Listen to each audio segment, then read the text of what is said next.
Saudações a todos. Meu nome é Sebastião Cristiano, acadêmico do Centro Educacional Uninter, Polo Uberlândia, Minas Gerais. Meu RU 1827768 e o nosso assunto é sobre estágio supervisionado, docência do ensino fundamental. Então estou aqui para trazer um tema que faz parte do processo de estágio que foi escolhido na modalidade extensão, onde o aluno ele precisa realizar o seu estágio, mas tendo em vista a questão da pandemia, temos aí o amparo legal de estarmos realizando este estágio de forma online. Então estarei colocando aqui alguns vídeos no YouTube, nas redes sociais, para que não somente os alunos, mas aqueles que estiverem inscritos neste mini curso, né, possam interagir comigo e tirar suas dúvidas e trocarmos aí ideias sobre alguns assuntos interessantes da nossa história. E o tema que eu escolhi foi falar sobre as reformas religiosas e especificamente da reforma religiosa de Martim Lutero e suas 95 teses. Então este é o tema de nossa aula. Nós falaremos aqui sobre a reforma religiosa do século XVI, ok? Então este é o nosso assunto principal.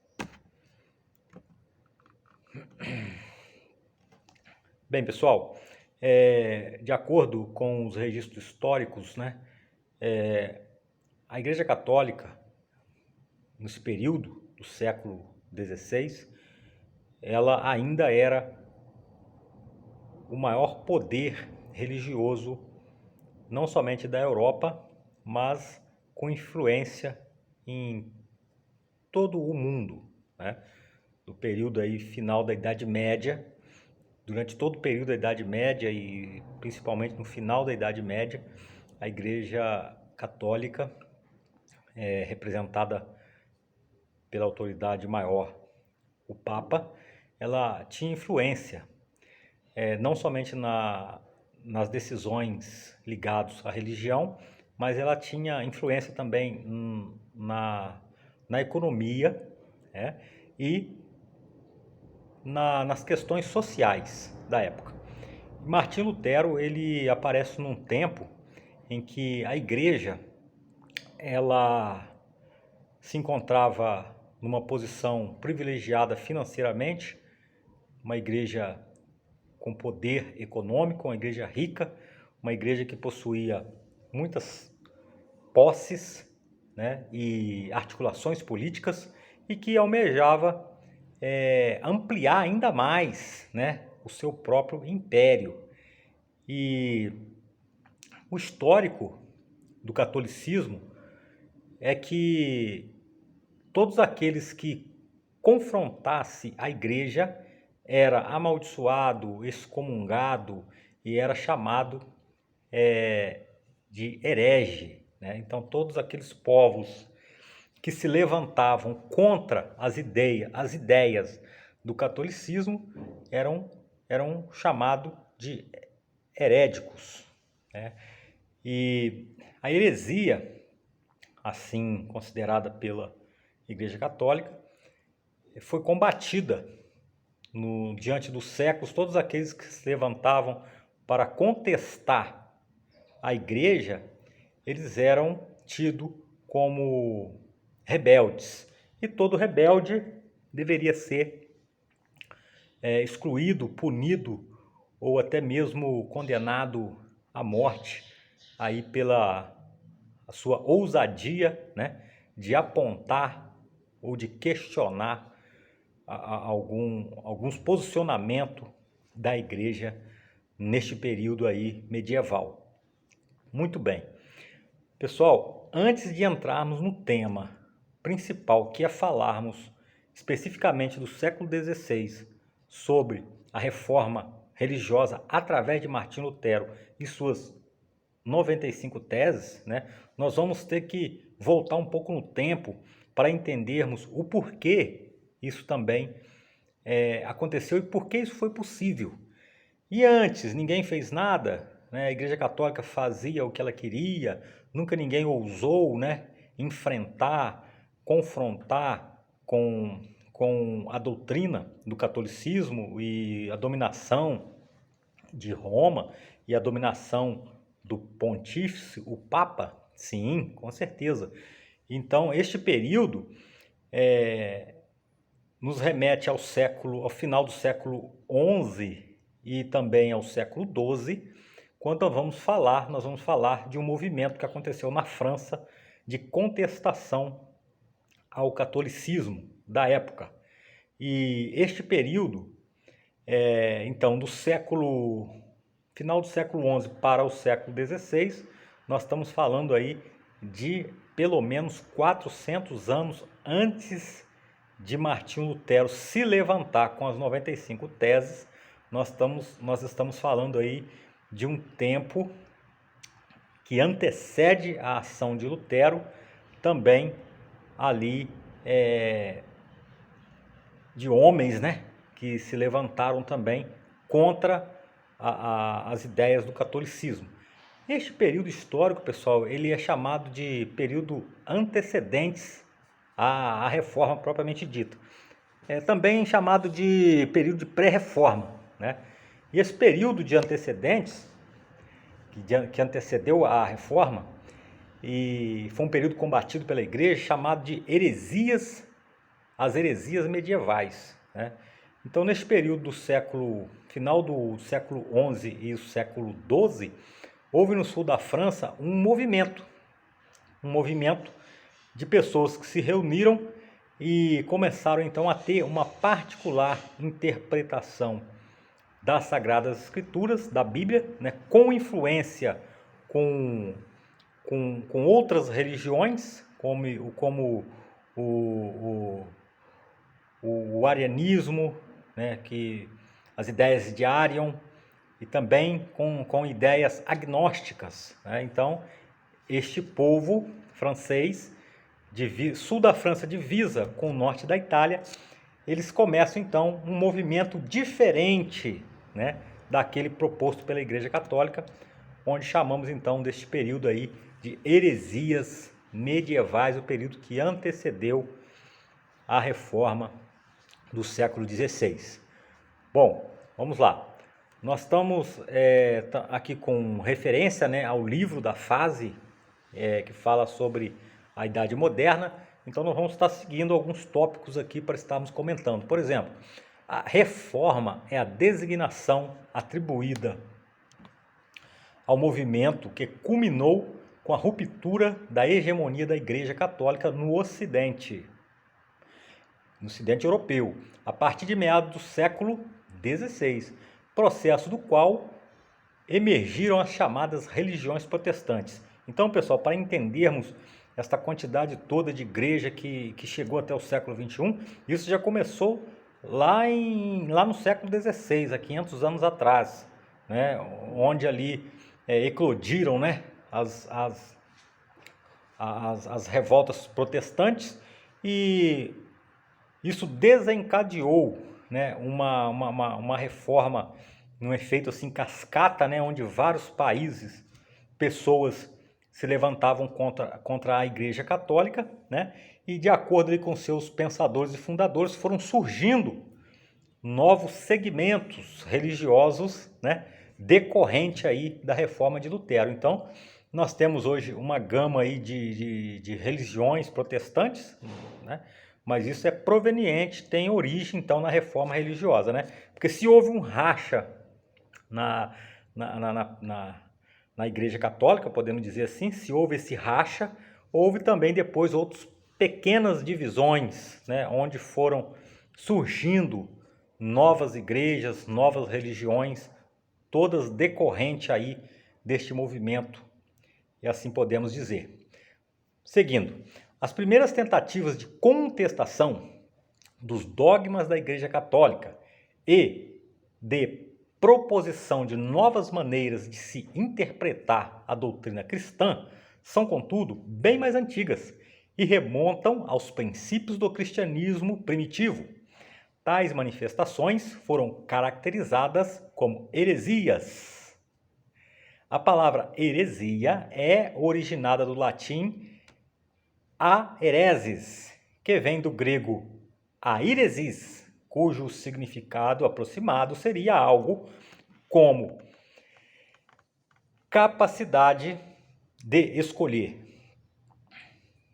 Vou dar um ponto aqui, vamos abrir um parênteses. Então, pessoal, esta palavra heresia, muito usada aí no período pela Igreja Católica, pelas autoridades da época, era para denominar as pessoas que se levantavam contra a Igreja.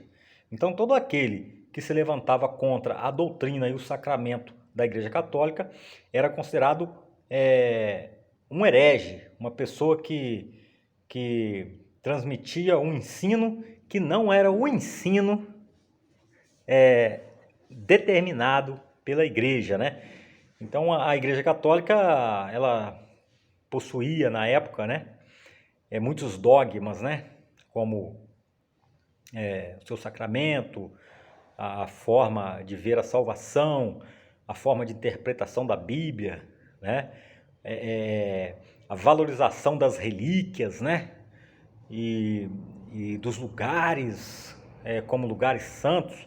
Então tudo isso, se alguém se levantasse contra essa ideia, chamado dogmas, né, esses costumes da igreja eram considerados pessoas que estavam praticando uma heresia e consequentemente um herege, ok? Bom, sobre a palavra heresia ainda, em suas origens etimológicas, a palavra heresia significa tão somente a escolha livre de determinada forma de pensamento, doutrina ou filosofia. Ou seja, então a heresia, melhor entendendo a palavra heresia, a definição daquela pessoa que escolhe seguir uma ideia diferente da ideia dominante, ok? Então seria isso aí. Isso então seria uma heresia, né? Por exemplo, a pessoa de deixar de acreditar em escrituras consideradas sagradas para acreditarem na ciência, né, ou em uma filosofia, né, inspirada na criação do homem, que não fosse uma criação de algo divino, né? De algo santo, essa pessoa estaria então cometendo a heresia. Quem definia isso? Quem definia isso eram as autoridades da igreja. Qual igreja? A Igreja Católica Apostólica Romana, ok? Porque, voltando um pouquinho ainda, né? Nós sabemos pela história que o imperador Constantino, ele teve a capacidade, né, a habilidade de unir a igreja da época, chamada Igreja Primitiva, com o Império Romano, fazendo então uma única forma de governo, uma única forma de administração. Então, o imperador, no meados do terceiro século, né, ele teve essa ousadia, ele conseguiu fazer esse feito, né? Então temos que entender bem isso, né, porque a Igreja Católica não é a igreja dos apóstolos de Jesus Cristo. A Igreja Católica é a igreja do imperador Constantino, ok? Imperador romano do Império Romano chamado Constantino. É um outro assunto. Continuando aqui.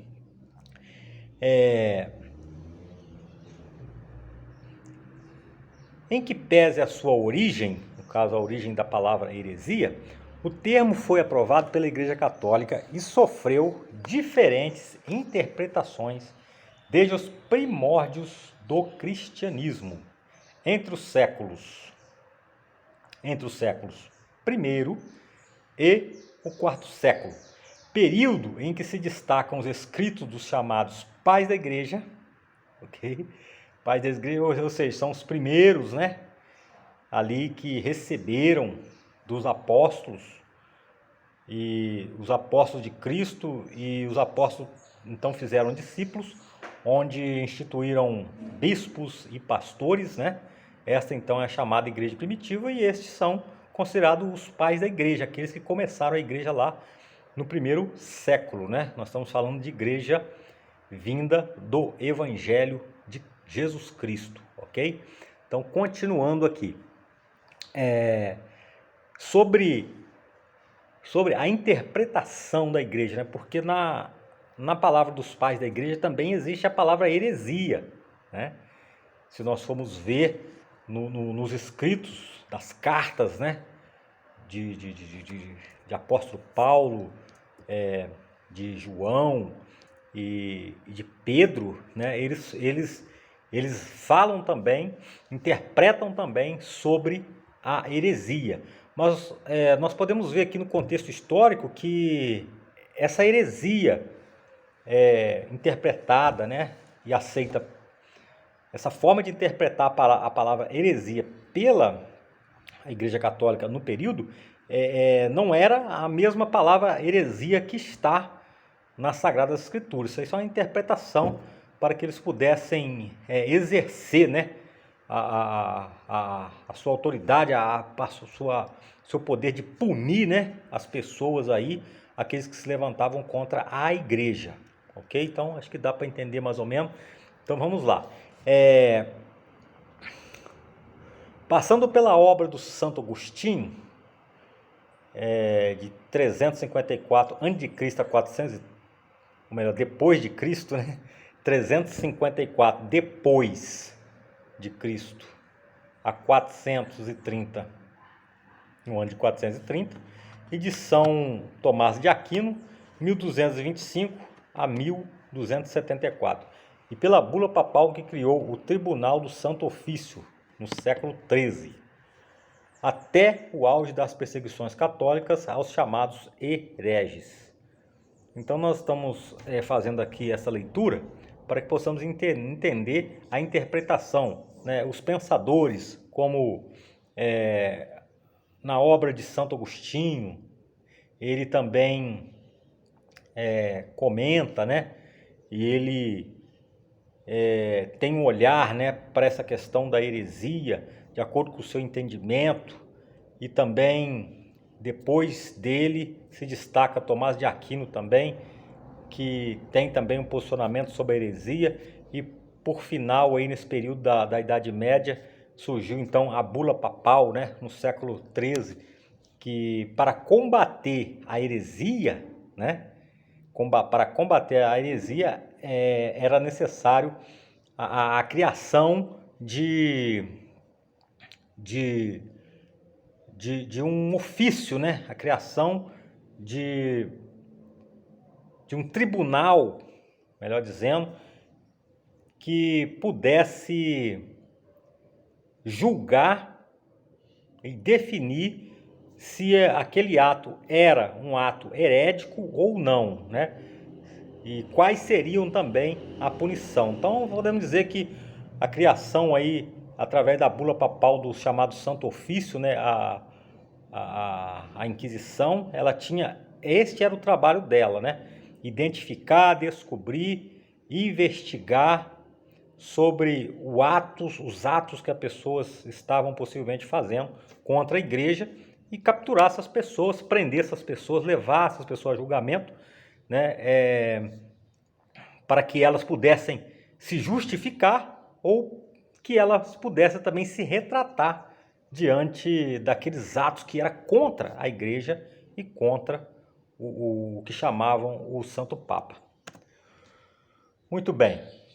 Um documento da época, o Directum Inquisitorum, também conhecido como Manual do Inquisitor, publicado por volta de 1376 pelo teólogo e inquisitor catalão Nicolas Eymerich, um famoso inquisitor, revisto e ampliado por Francisco de la Penha em 1578, define herege como aquele que se opõe aos artigos da fé.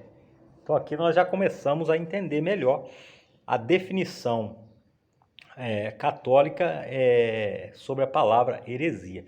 Então nós vemos aqui tanto o inquisitor catalão Nicolas, né, quanto o seu decorrente aí, a pessoa que levantou depois, anos depois, 200 anos depois, o de la Penha, eles definem o quê? Que heresia era tudo aquilo que ia contra a fé católica, ok? Pessoas que têm opinião divergente daquilo que está à frente, né?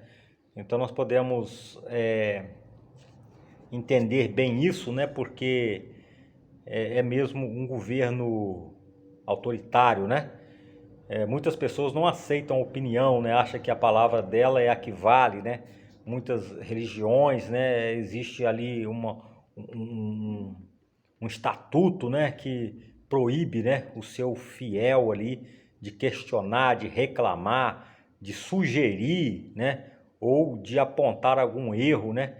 Ali da sua denominação, do seu segmento religioso, né? Podendo ser punido, né? Então, apesar desse assunto aqui ser um assunto lá da época medieval, nós podemos trazer para os nossos dias e entender que hoje também, né, se nós formos analisar, avaliar e verificar, né, e visitar as denominações, nós podemos investigar, nós podemos descobrir algumas semelhanças, né? Semelhança de muitas igrejas que são raízes aí do protestantismo, com comportamentos semelhantes, né, a esse posicionamento, a essas decisões e essas formas de administração da Igreja Católica. Então, continuando, esse Nicolas Eymerich, ele tipifica os hereges em 3 grupos. Então, esse inquisitor, segundo as experiências, né, que ele teve no período, que era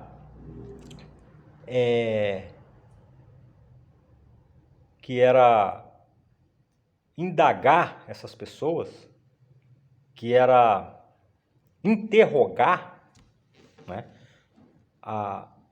as supostas pessoas que estavam cometendo heresias, né? Então, com a experiência, ele foi, então, dividindo o comportamento, analisando o comportamento de cada um, de forma que ele chegou em um resultado, e esse resultado apontava 3 grupos. Então, o primeiro grupo, o primeiro comportamento, ele chamava de pertinazes. E quem eram os pertinazes? Os pertinazes eram aqueles que não negavam as suas afrontas contra a igreja. Tá?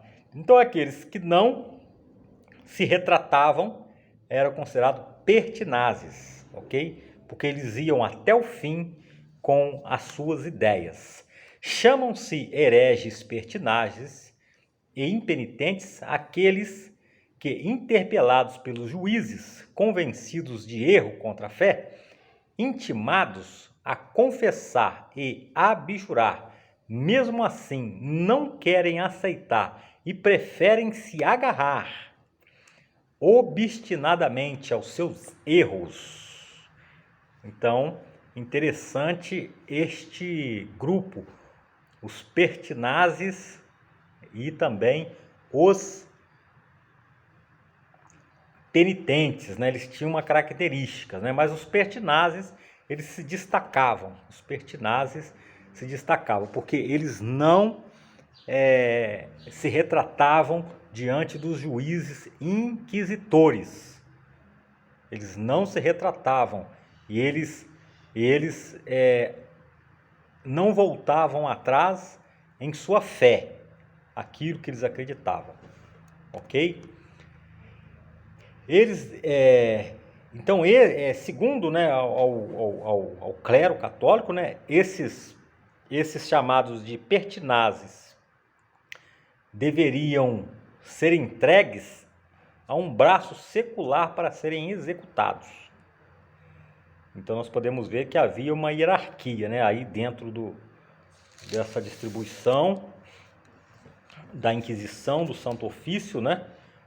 Havia o juiz, havia o que capturava, havia o que investigava, que evidenciava algum ato herético, e o outro que ia e prendia, trazia na presença do juiz, o juiz determinava a sentença e outro executava. Então aí era o chamado de braço secular, né? Então aí chamados carrascos, né? Então os carrascos eram que tinham essa responsabilidade de executar aí, no caso, a ordenança que foi dada contra o chamado herege. Chamam-se hereges penitentes, segundo grupo, né, de hereges, os penitentes, os que depois de aderirem intelectual e efetivamente a heresia, caíram-se em si, tiveram piedade de si próprios, ouviram a voz da sabedoria e, abjurando dos seus erros e procedimentos, aceitaram as penas aplicadas pelo bispo ou pelo inquisitor. Então, o segundo grupo, chamado de penitentes, eram aqueles que se arrependiam, entre aspas, né, daquilo que eles estavam cometendo, porque eles eram torturados, eles eram feridos, né, sangravam e terrivelmente humilhados, até um certo ponto que, para livrar suas vidas, ou para livrar a vida dos seus filhos ou dos seus pais, eles resolviam negar aquela fé e voltar, então, se reconciliar, então, com a Igreja Católica. Então, esses que se reconciliavam com a Igreja, né, arrependendo aí, entre aspas, da sua heresia, eles eram, então, obrigados a cumprir alguns castigos, né, algumas penas, e essas penas eram consideradas aquilo que ia purificar esses hereges no retorno aí às práticas católicas, ok? Então, continuando, denominam-se hereges relapsos os que, abjurando da heresia e tornando-se por isso penitentes, reincidem na heresia. Então vamos lá, o chamado herege relapso é aquele que era capturado, julgado, ele se arrependia, se retratava com a igreja e era punido, né? Era punido e pagava a sua punição, cumpria o seu castigo, e em determinado tempo e lugar ele se manifestava novamente contra a igreja. Este era chamado de herege relapso. Estes, a partir do momento em que a recaída fica plena e claramente estabelecida, são entregues ao braço secular para serem executados sem novo julgamento, ok? Ponto aqui. Então vamos lá. O primeiro grupo, que era o chamado grupo de hereges pertinazes, eram entregues ao braço secular para execução. Também o grupo de hereges relapsos eram também deveriam ser entregues ao grupo secular para serem executados, ok? Entretanto, se e se arrependerem e confessam a fé católica, a Igreja lhes concede os sacramentos da penitência e da Eucaristia. Então, nós podemos ver que no final, né, era determinado ali pelos juízes, pelos que estavam à frente, pelos inquisitores, né, qual seria o castigo determinado de acordo com o nível do seu ato herético, né? Então nós entendemos aqui que havia ali estabelecido um combate, né, neste período aí, e isso foi criado nesse período do século XII para o século XIII, surgiram, né, os tribunais da Inquisição para que fossem punidos aí os dissidentes e aqueles que iniciavam em atos de heresias contra a Igreja, ok? Então nós vamos encerrar por aqui. Essa primeira aula, na verdade, ela foi uma introdução daquilo que nós vamos falar sobre este movimento de heresias medievais. Então houve a heresia medieval ocorrida no sul da França. Nós vamos abordar isso na próxima aula, ok? Para não ficar muito longa. No sul da França, na região de Lyon, na região de Albi, onde surgiram ali os cátaros e depois surgiram também os valdenses, que combatiam e afrontavam a Igreja Católica e foram primeiro chamados para se retratarem, não se retrataram e foram excomungados e foram combatidos com atos de guerra nas cruzadas que foram estimuladas, autorizadas pela Igreja Católica para a aniquilação, para a execução desses povos, né? Isso vamos tratar então na aula seguinte. Grande abraço, obrigado.